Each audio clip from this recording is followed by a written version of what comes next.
இரட்டையார் நாங்குதொட்டிக்கு அருகில் அடையாளம் தெரியாத மிருகத்தின் தாக்குதலில் ஆடுகள் இறந்தன. அப்பகுதியை சேர்ந்த சன்னியின் ஆடுகள் தான் அடையாளம் தெரியாத மிருகங்கள் தாக்கிக் கொண்டது. இதைத் தொடர்ந்து வனத்துறையினர் அப்பகுதியில் கேமராக்கள் வைத்துள்ளனர். இரட்டையார் கிராம பஞ்சாயத்தில் 8ஆம் வார்டான நாங்குதொட்டி பகுதியில் தான் மீண்டும் அடையாளம் தெரியாத மிருகம் ஆட்டை தாக்கிக் கொண்டுள்ளது. அப்பகுதியை சேர்ந்த சன்னியின் 4 மாதம் உள்ள ஆடைத்தான் கடந்த தினம் இரவு அடையாளம் தெரியாத மிருகம் கொண்டுள்ளது. காலையில் ஆட்டிற்கு உணவு கொடுப்பதற்காக கூட்டிற்கு அருகில் சென்றபோதுதான் இறந்த ஆட்டை சன்னி பார்த்துள்ளது. രാത്രിയിലാണ് സംഭവം. എങ്ങനെ ഇത് കണ്ടത്? രാവിലെ ഞാൻ ആടിന് തീറ്റ കൊടുക്കാൻ വേണ്ടി പോയപ്പോഴാണ് രാവിലെ 7 മണിയോടുകൂടി കൂടിന് വെളിയിൽ കെട്ടിയിരിക്കുന്ന ഒരു പെണ്ണാടായിരുന്നു, 4 മാസം പ്രായമുള്ള. ഇതിനു മുമ്പ് ഇത്തരത്തിലൊരു ആക്രമണം വല്ലതും ഉണ്ടായിട്ടുണ്ട്? ഇതിനു മുന്നേ ഇതുവരെ ഒരു സംഭവം ഉണ്ടായിട്ടില്ല. ആട് വളർത്തുന്ന നേരത്തെ ഒരു 3 വർഷമായിട്ട് ആട് വളർത്തും. ஆட்டின் உடல் முழுமையாக தின்ற நிலையில்தான் காணப்பட்டது. பொதுமக்களுக்கு விவரம் அறிவித்ததை தொடர்ந்து கட்டப்பனையிலிருந்து வனத்துறை அதிகாரிகள் சம்பவ இடத்திற்கு வந்து பரிசோதனை நடத்தினர். சம்பவத்தில் சில கால் தடங்களும் கண்டுபிடிக்கப்பட்டன. இதன் புகைப்படங்களை கூடுதலாக பரிசோதித்த பின்பே எந்த மிருகம் என்பதை குறித்து அறிய இயலும். സണ്ണി ജോസഫ് കാരക്കാട്ട് എന്ന് പറയുന്ന ആളുടെ വീട്ടിൽ വന്നു.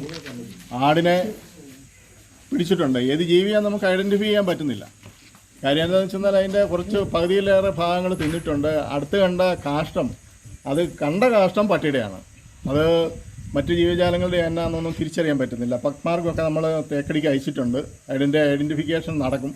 അപ്പോൾ അത് കുറച്ചുകൂടെ കഴിഞ്ഞിട്ട് ആൾ മീറ്റിങ്ങിലാണ്. അത് കഴിഞ്ഞിട്ട് ആളിനെ തന്നെ വരുത്താനായിട്ടാണ് ഞാൻ മേലെ ഓഫീസറുമായിട്ട് ബന്ധപ്പെട്ടു, റേഞ്ച് ഓഫീസറുമായിട്ട് ബന്ധപ്പെട്ടു.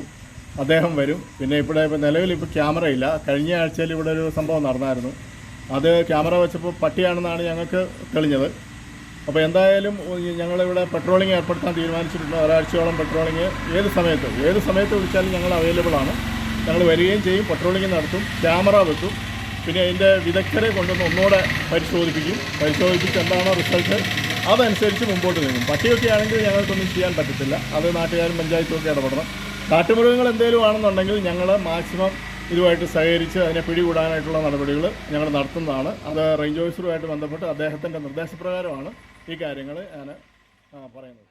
தொடர்ந்து மாலையில் அதிகாரிகள் இந்த பகுதியில் கேமராக்கள் வைத்துள்ளனர். சில தினங்களுக்கு முன்பு இதற்கு அருகில்தான் விவசாயியின் 4 ஆடுகளை அடையாளம் தெரியாத மிருகம் கொண்டிருந்தது. அங்கு கேமராக்கள் வைக்கப்பட்டது என்றாலும் எந்த மிருகமும் கண்டுபிடிக்க இயலவில்லை. வனத்துறை உடனடியாக நடவடிக்கை எடுக்க வேண்டும் என்றும் பொதுமக்களின் பயத்திற்கு தீர்வு காண வேண்டும் என்று கிராம பஞ்சாயத்து தலைவர் ஜிஷா சாஜி கோரிக்கை முன்வைத்துள்ளார்.